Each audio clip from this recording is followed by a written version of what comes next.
My guilty pleasure is the old Justice League TV shows starting from 2001. Wait. Those are guilty pleasure for you? Yeah, like, come on, these were like shows made for me when I was like 7 years old, 8 years old, 9 years old. Are we talking about the Super Friends or Justice League? I'm not talking about the Super Friends, no. Because that would definitely seem like it'd be a guilty pleasure. Because that show was ass. That show's my pleasure. Like, I only watch that show just to see Wonder Woman get tied up. That's the only reason I watch that show. Literally, the only reason I would watch that show is in hopes that Wonder Woman would do something incredibly sexy. Oh wow.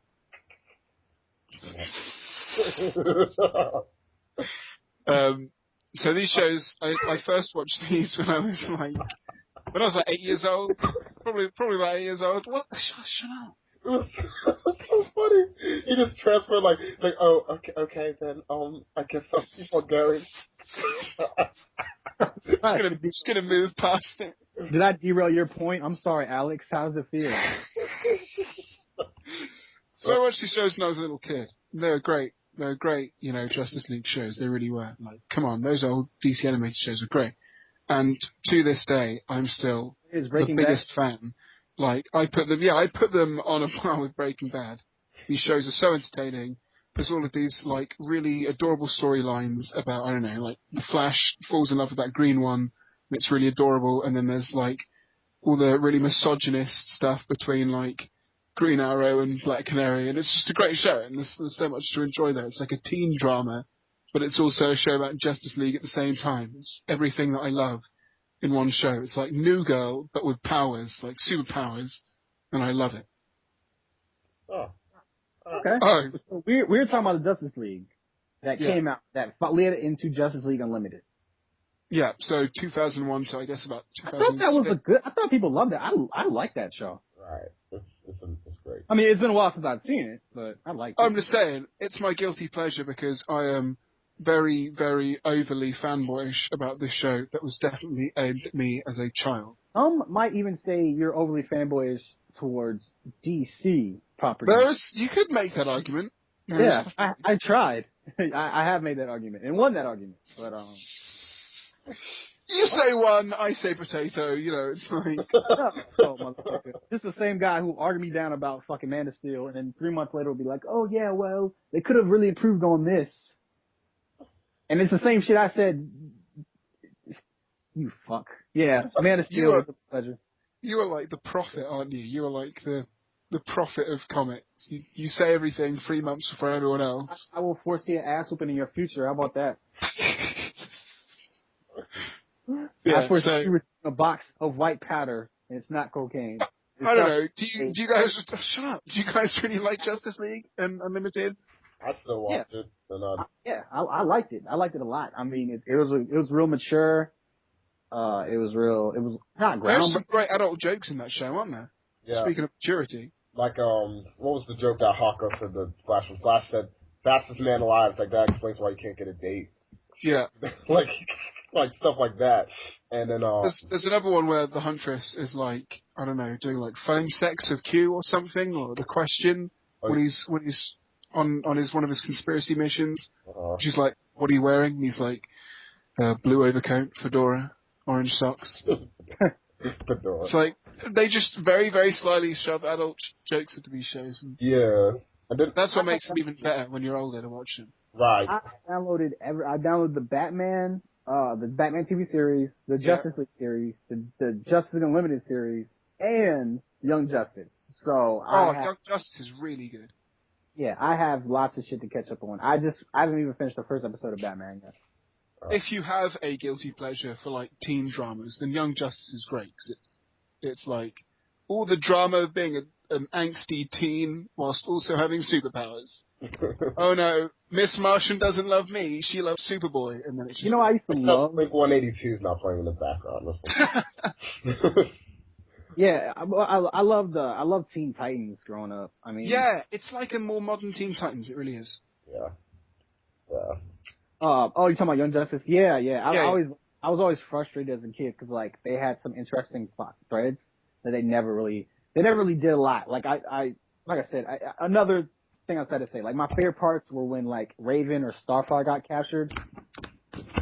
Right. Because, like, it was weird. Okay, so, like, let's say there's something to hold him down. They would emphasize the boobs or whatever. Okay, all right, on to the next No, one. I'm reading it. No, hold on. And they always had, like, there was that rock girl in Beast Boy. That was always interesting. Terra, yeah. They had Starfire's sister being a villain, which I thought was interesting. It didn't really do much with. Like, they were, like, thread shit that I thought were great that they didn't really emphasize enough. Yeah, it's like, I think the only, like, they explored all of the relationships between the characters, but the only one they ever really took seriously for any period of time is, like, Terra and Beast Boy. But that was only because further down the line they were going to, like, I think they killed off Terra or something, didn't they? So they needed, like, that kind of emotional leverage. I can't remember what it was, but I remember Terra went away by the end of one of the seasons. And they needed that kind of emotional leverage. But, like, Starfire and Robin and Raven and Beast Boy and all that kind of stuff, they kind of hinted at. But then, yeah, they never really went anywhere with that. But Young Justice goes places with the relationships between the characters, which makes it really good. It evolves as a show, you know? That's what's important. The only thing that was kind of stupid about it, if you think about it, back then I didn't think it was stupid, but that's because I didn't know too much about the character.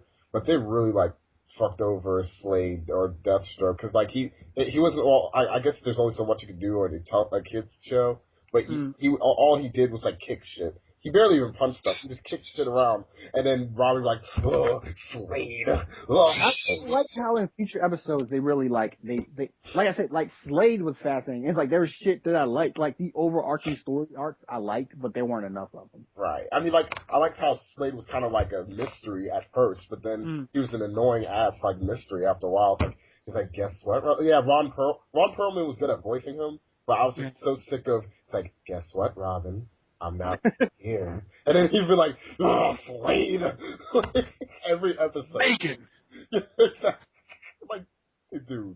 I'm actually going to download Teen Titans and I'm going to watch the entire series over the next 3 years. Do you know, it was only like last year where I put together that Deathstroke and Slade were the same person. You fucking idiot. I knew that. Like, you know, when you like watch a show when you're like 10 and you vaguely remember the character, but then you put it together, like you piece it together like, holy shit, that's who that was. I am not that much older than you. I was a teenager when the shit came out. There's no fucking way you were 10. Second of all, you read DC. I knew years ago that it was a Deathstroke. Come on. I'm gonna let you all on into a little secret right now.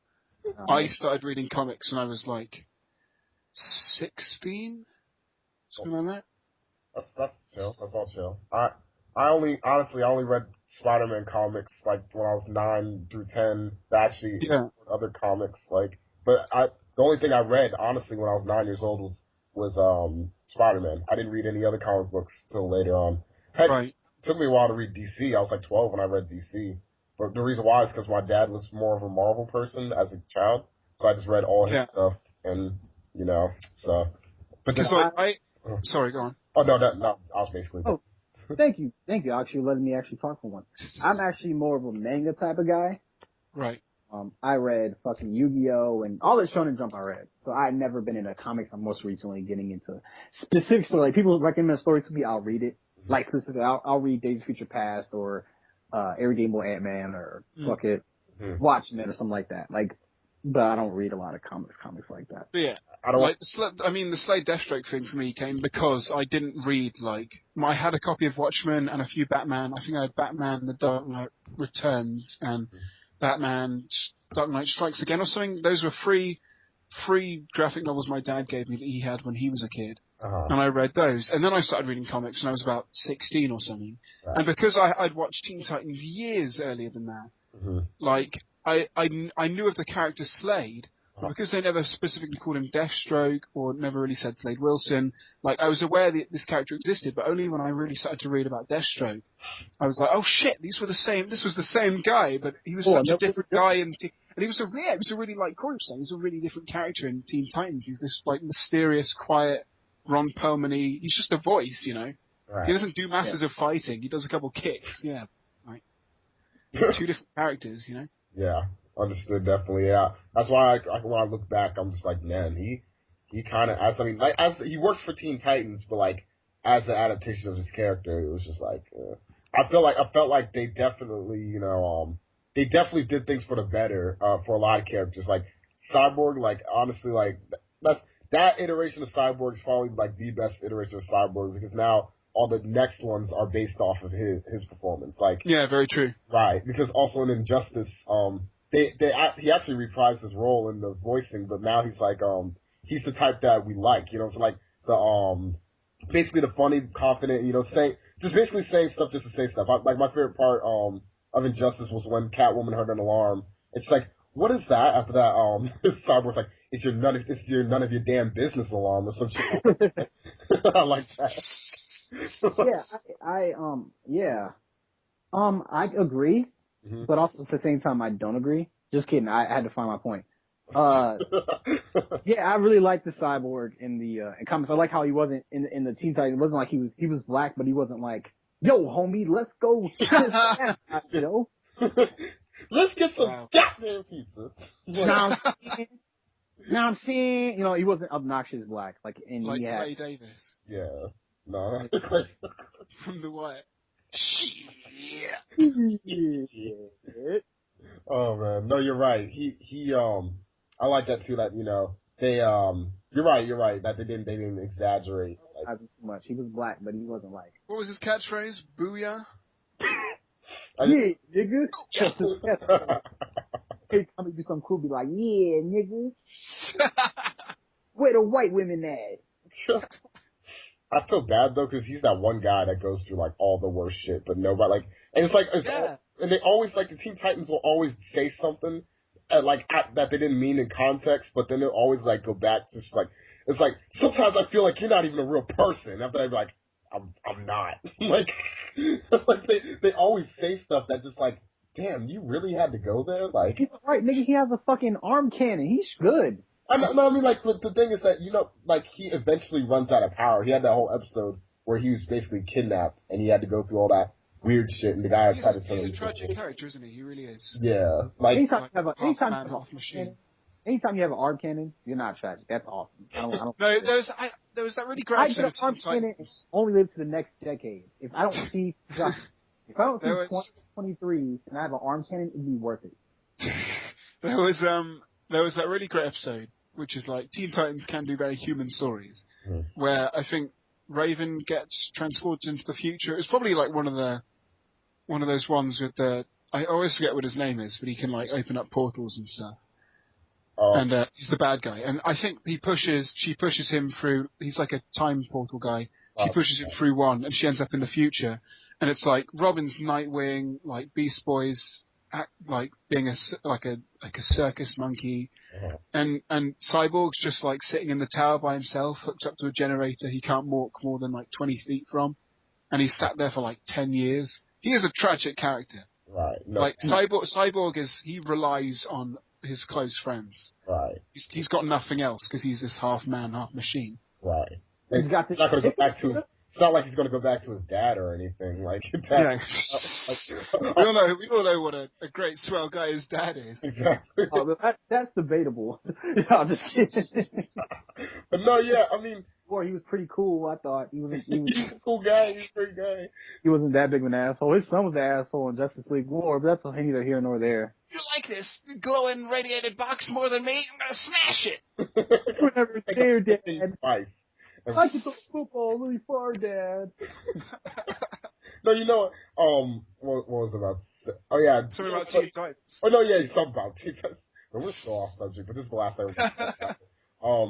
It's like, you know, people give, you know, Teen Titans Go a bad rap, right? But I will say this: I like that Robin better than I like the Robin in freaking Teen Titans because the other one, yeah, because that one is at least, you know, like.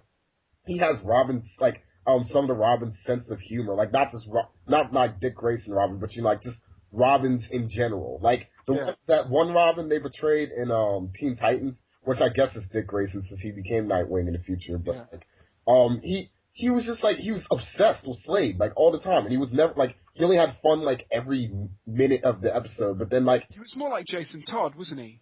Yeah, he was just, like, he was just annoying asshole. Like, no, I didn't like him. Like, he was my least favorite character in the whole entire thing. He was just like, Slade. I love Slade. The thing about Robin and Teen Titans is that all the other characters are fascinating. They're all interesting as fuck. I mean, they're all great characters, and then Robin's kind of just like, okay, there's this thing where it's like Batman is usually the most interesting, but he can also be the most boring character in the Justice League if you don't write him well enough.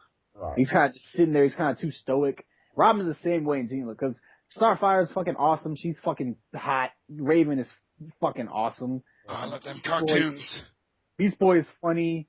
Cyborg, it's like they all have personality and great arcs, and then Robin's like, I'm Batman. I mean, I'm Robin. Yeah, I guess they were like, we've got all these fun characters. We need a really like stoic leader now. And that's what my problem with Batman is sometimes. Like, okay, right. You just corner and brood. That's fun. Basically had a hard on for Deathstroke, like Batman has a hard on for Joker. Like you won't lose either.